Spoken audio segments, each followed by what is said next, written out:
क्यों दी जा रही है ये मेडिसिन, या क्यों इम्यूनोसप्रेसिव दिया जाता है?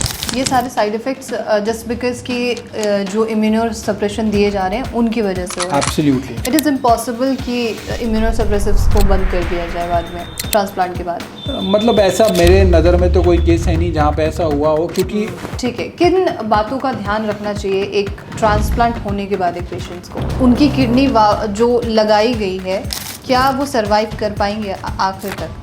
तो क्या ऐसा पॉसिबल है कि एक किडनी के पेशेंट को बचाया जा सके जिसने ट्रांसप्लांट करा लिया हो? आयुर्वेद में किस स्टेज तक एक किडनी पेशेंट आ सकता है? मेरा जो नेक्स्ट सवाल है आपका उन मरीजों की तरफ से है जो अभी या वो डायलिसिस की तरफ है या फिर वो किडनी की समस्या से ग्रसित है। नमस्कार, नेशनल खबर में आपका स्वागत है।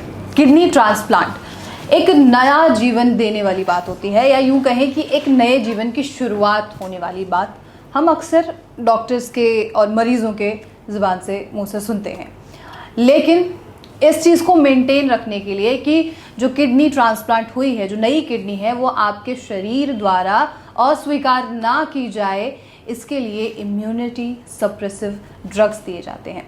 और इसके कई ऐसे साइड इफ़ेक्ट्स हैं जो किडनी पेशेंट्स को जानना बेहद ज़रूरी है, और उनका क्या काम है इम्यूनिटी सप्रेसिव का, ये जानना भी बेहद ज़रूरी है। तो आज के इस एक ख़ास प्रोग्राम में इम्यूनिटी सप्रेसिव ड्रग्स के बारे में हम खास तौर पे चर्चा करेंगे।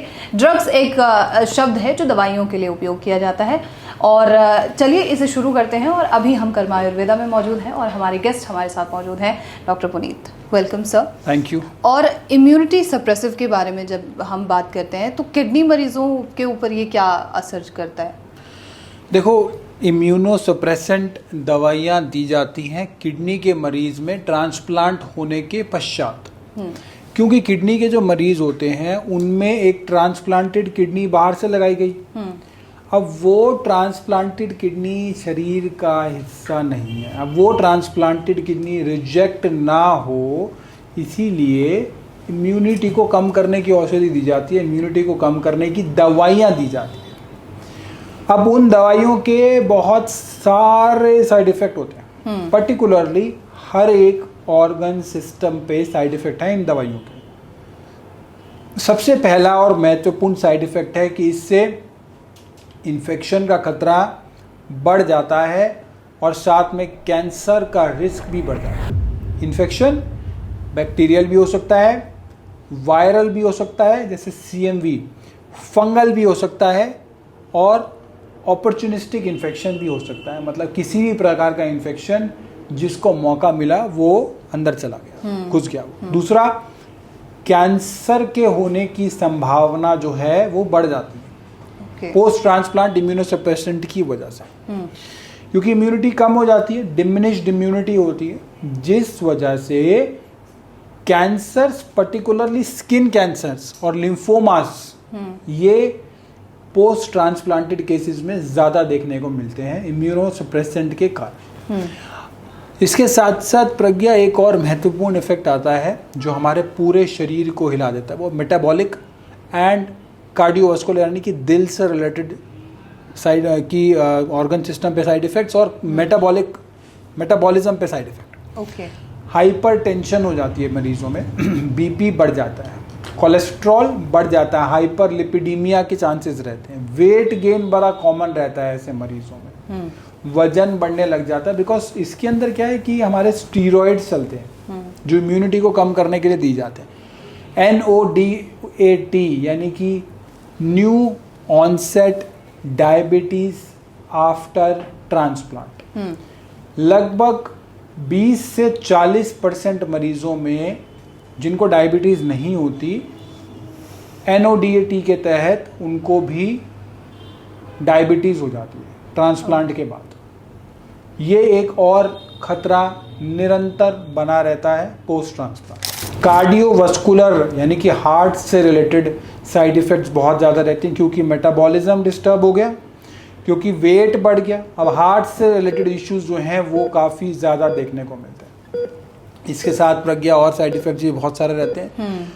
न्यूरो और न्यूरोटॉक्सिसिटी और न्यूरोलॉजिकल इश्यूज जो हैं ऐसे मरीजों में ज़्यादा देखने को मिलते हैं। ट्रेमर्स, कंपन का होना, हेडेक, सर दर्द का निरंतर बने रहना, नींद का ना आना, इंसोम्निया होना, उसके साथ साथ ही नाइट मेयर्स यानी कि रात को प्रॉपर नींद नहीं आती है ऐसे मरीजों को, सीजर्स की कई बार समस्या देखने को मिलती है, यानी कि दौरे पड़ने जैसी स्थिति हो जाती है, कई बार मूड चेंजेस एलिवेटेड रहते हैं, कई बार डिप्रेस्ड हो जाते हैं, मूड चेंजेस बहुत ज़्यादा होते हैं।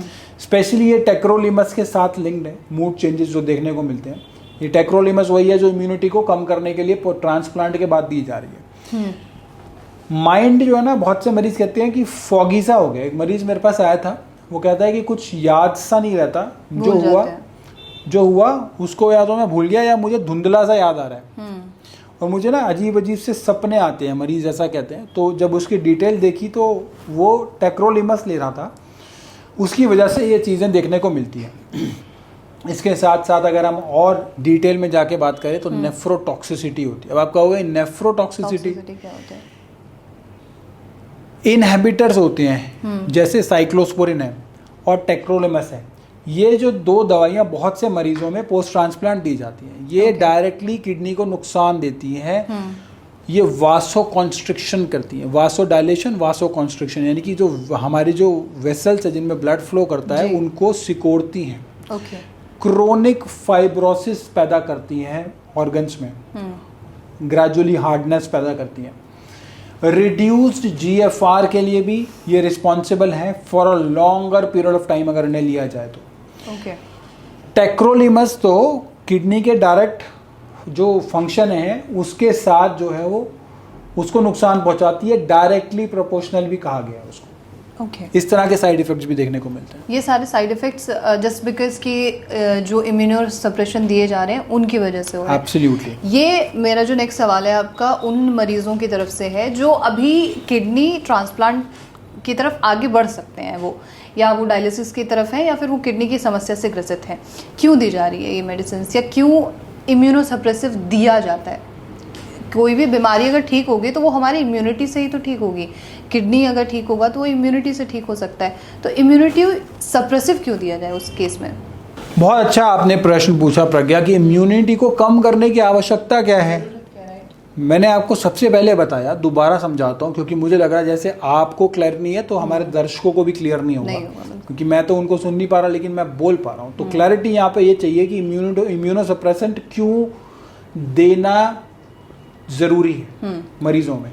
एक शरीर है, उस शरीर के अंदर आपकी किडनी जो है वो काम नहीं कर रही है, दोनों किडनी काम नहीं कर रही। अब आपकी जो वो ट्रांसप्लांट होता है उन दोनों किडनी को कट कर दिया जाता है और एक डोनर किडनी लाई जाती है जिसके लिए फॉर्मेलिटीज़ की जाती हैं, पैसे का अरेंजमेंट किया जाता है और वो डोनर किडनी लाके एक शरीर से दूसरे शरीर में डाल दी जाती है, रिसिपिएंट शरीर में डाल दी जाती है। अब वो रिसिपिएंट शरीर में यानी कि जो ले रहा है किडनी, जब उसके अंदर डाली जा रही है, अब क्या होता है, ये हमारी बॉडी इसको as a external agent treat करती है। शरीर का पार्ट नहीं है ना, बाहर से आया है तो इसे एक्सटर्नल एजेंट ट्रीट करती है और बहुत ज़्यादा चांसेस होते हैं कि इसको फेल कर दे, इसको हमारी इम्यूनिटी इसी के अगेंस्ट हो जाए।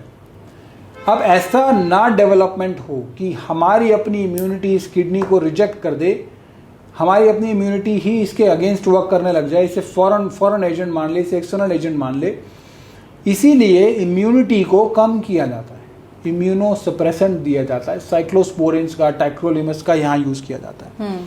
बोन और मिनरल डिसऑर्डर्स भी टेक्रोलिमस से और स्टीरॉयड से रिलेटेड है। ऑस्टियोपोरोसिस है, नेक्रोसिस है, ये सारी चीज़ें, इवन कैटरैक्ट्स, आंखों तक की समस्या भी इन सब के कारण डेवलप होती है। तो एक तो हमने साइड इफ़ेक्ट्स के बारे में बात की है कि किस तरीके से ये मेडिसिन जो हैं जो इम्यूनो सप्रेसिव हैं ये किस तरीके से साइड इफ़ेक्ट्स देते हैं हमें शरीर में। क्या आयुर्वेद में कोई ऐसा तरीका है कि इनके साइड इफ़ेक्ट्स को कम किया जा सके? देखिए क्या होता है कि जनरली जब ट्रांसप्लांट हो गया होता है ना तो उसके बाद मेडिसिन जो है वो हमारा रोल काफ़ी कम रह जाता है उसके बाद। अच्छा, ट्रांसप्लांट होने के बाद, क्योंकि अब ट्रांसप्लांट हो चुका है तो जनरली मैं मरीजों को ये सजेस्ट करता हूँ कि आप ट्रांसप्लांट होने से पहले आइए। क्योंकि ट्रांसप्लांट होने के बाद आपकी इम्यूनोसप्रेसेंट इतनी ज़्यादा चल रही होती है कि और किसी अन्य दवाई का काम कर पाना उस स्थिति में थोड़ा सा मुश्किल हो जाता है। तो जनरली मैं मरीजों को ये सलाह देता हूँ कि आप ट्रांसप्लांट तो बाद में भी करा सकते हो, अभी आपके पास टाइम है, अभी आप डिसीजन ले सकते हो आप एक बार आइए और एक बार ट्राई कीजिए, देखिए किस तरीके से, किस प्रकार से मेडिसिन का रिजल्ट आ रहा है। अगर आपको समझ आता है वेल एंड गुड है, नहीं तो ट्रांसप्लांट तो आप बाद में भी करा सकते हो ना। लेकिन ट्रांसप्लांट के बाद आयुर्वेदिक मेडिसिन का रोल बहुत लिमिटेड रह जाता है, बहुत कम रह जाता है, क्योंकि इम्यूनिटी ऑलरेडी कॉम्प्रोमाइज कर दी जाती है, वो करनी ज़रूरी भी हो जाती है। इट इज़ इम्पॉसिबल कि इम्यूनोसप्रेसिव्स को बंद कर दिया जाए बाद में, ट्रांसप्लांट के बाद। मतलब ऐसा मेरे नज़र में तो कोई केस है नहीं जहाँ पे ऐसा हुआ हो, क्योंकि एक फॉरेन बॉडी उस शरीर के अंदर रेगुलर बनी हुई है। अब वो बने होने के कारण ना, अगर इम्यूनिटी को कम नहीं किया जाएगा तो वो रिजेक्शन हो जाएगा उसका, और किडनी जो है वो रिजेक्ट हो जाएगी। तो फॉरेन किडनी जो है, यानी कि जो ट्रांसप्लांटेड किडनी है, वो रिजेक्ट ना हो, ऑपरेशन फेल ना हो, इसलिए इम्यूनोसप्रेशन दी जाती है। ओके, ठीक है। किन बातों का ध्यान रखना चाहिए एक ट्रांसप्लांट होने के बाद एक पेशेंट्स को? ट्रांसप्लांट के बाद बहुत सारी प्रिकॉशंस रहती है। मरीज़ को कई बार 4-6 महीने तो बेड से उठने में लग जाते हैं, और बहुत सी बार मरीज़ को ऐसा एडवाइस किया जाता है कि अब भीड़ भाड़ वाले इलाकों में नहीं जाना, पब्लिक वॉशरूम्स का यूज़ नहीं करना। इसमें जो आपको मेडिसिन दी जाती हैं वो आपको प्रॉपरली लेने की ज़रूरत रहती है, ताकि वो ट्रांसप्लांटेड किडनी रिजेक्ट ना हो, इन्फेक्शन का खतरा कम से कम रहे। उसके साथ साथ ही इनिशियल लेवल पे वेट लिफ्टिंग को अवॉइड करना ज़रूरी होता है, ड्राइविंग को अवॉइड करना ज़रूरी होता है। इनके साथ साथ आपको जब ट्रांसप्लांट हो गया होता है तो बहुत ही बैलेंस्ड डाइट लेनी होती है, हाइड्रेशन मेंटेन करना होता है, किडनी में डिहाइड्रेशन का संभावना ना रहे, और इंटरफेरिंग फ्रूट्स यानी कि ऑपोजिट जो नेचर के फ्रूट्स या फिर फूड्स होते हैं उनको आपको अवॉइड करना है। ये सब चीज़ें बेसिक हैं, वैसे भी लोगों को देखनी चाहिए। जैसे अल्कोहल को अवॉइड करना है जी, साथ में जो है टबैको को लिमिट करना है। लाइफस्टाइल में आपको ये चेंजेस करना जरूरी है। सन प्रोटेक्शन भी काफ़ी इसमें होती है इनिशियल स्टेजेस पे, और स्किन केयर का भी इसमें ध्यान रखने की ज़रूरत होती है कुछ टाइम के लिए। ओके। उसके साथ साथ थोड़ा सा इमोशनली स्ट्रांग रहने की ज़रूरत है, रेस्ट करने की ज़रूरत होती है। ग्रेजुअली जो है बॉडी हील अप करती है ट्रांसप्लांट के बाद, तो it is a slow process जहाँ पे आपको अपनी बॉडी की सुननी है और बॉडी के अकॉर्डिंग भी चलना है, और साथ में प्रिकॉशंस भी फॉलो करना है। बिल्कुल सही है। मेरा ये सवाल इसलिए भी है डॉक्टर पुनीत कि कई सारे ऐसे पेशेंट होंगे जो ट्रांसप्लांट के बाद अब ये सोच रहे हैं कि क्या उनकी किडनी जो लगाई गई है क्या वो सरवाइव कर पाएंगे आखिर तक। तो क्या ऐसा पॉसिबल है कि एक किडनी के पेशेंट को बचाया जा सके जिसने ट्रांसप्लांट करा लिया हो? देखिए, ट्रांसप्लांट होने के बाद जैसे मैंने बताया कि आयुर्वेद में बहुत कम चीज़ें हमारे पास अवेलेबल रह जाती है जिसके लिए हम कुछ ट्रांसप्लांटेड पेशेंट के बाद कुछ उसमें कर पाएँ, क्योंकि ट्रांसप्लांट के बाद इम्यूनिटी कम हो जाती है। अब इम्यूनिटी कम होने के कारण ऑप्शंस आर वेरी लिमिटेड। तो जो हमें करना है वो हम जनरली पहले करने की कोशिश करते हैं। ट्रांसप्लांट के बाद अगर कोई मरीज़ है तो उसमें से शायद हम 10 में से 1 पे मेडिसिन चला पाते हैं, क्योंकि बहुत सारे फैक्टर्स उसमें इंक्लूड हो जाते हैं। मेडिसिन स्टार्ट ही नहीं करते जनरली उन केसेस में।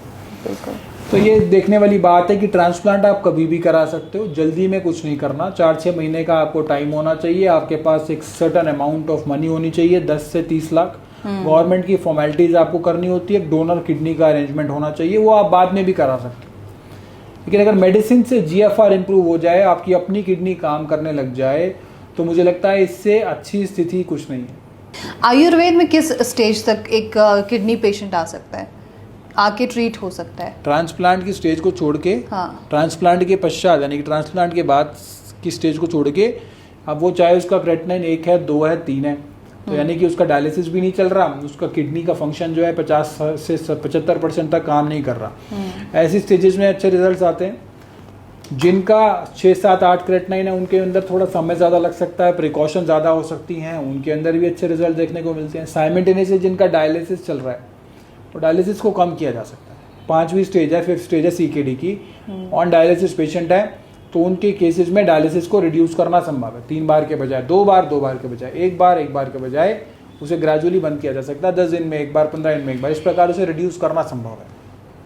तो ये एक लॉन्ग रन में सिचुएशन रहती है किडनी के मरीज़ की। ये प्रोग्रेसिव डिजीज़ नेचर में रहता है, nature of the disease is progressive, तो इसे आगे भी ना बढ़े और ग्रेजुअली रिड्यूस हो, वो मुझे लगता है सबसे इम्पोर्टेंट और महत्वपूर्ण है। बिल्कुल सही है। बस आखिरी मेरा सवाल आपसे और होगा डॉक्टर पुनीत, कोई टिप आप उन पेशेंट्स के लिए देना चाहेंगे जो ट्रांसप्लांट से पहले अभी बचे हुए हैं, अभी ट्रांसप्लांट की तरफ जाने वाले हैं? वो ट्रांसप्लांट नहीं हुआ है, डायलिसिस चल रहा है, या फिर अगर डायलिसिस भी नहीं चल रहा है, क्रेटिनाइन बढ़ा हुआ है, ट्रांसप्लांट डायरेक्ट कराने की सोच रहे हैं, तो डायलिसिस तो मेंटेनेंस का प्रोसेस है।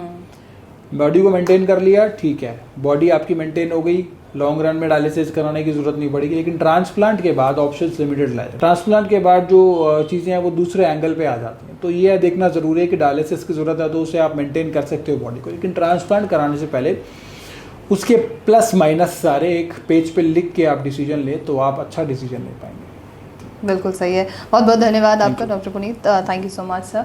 और ये इन्फॉर्मेशन आप सभी के लिए जो ट्रांसप्लांट के बारे में आगे सोच रहे हैं उन सभी के लिए बहुत महत्वपूर्ण है। और इम्यूनिटी सप्रेसिव जो है वो बहुत ज़्यादा उनके साइड इफ़ेक्ट्स हैं अलग अलग। बहरहाल आपके मन में अगर कोई सवाल हो इम्यूनिटी सप्रेसिव्स को लेकर तो आप पूछ सकते हैं। और अन्य खबरों के लिए आप नेचुरल खबर के साथ बने रहें।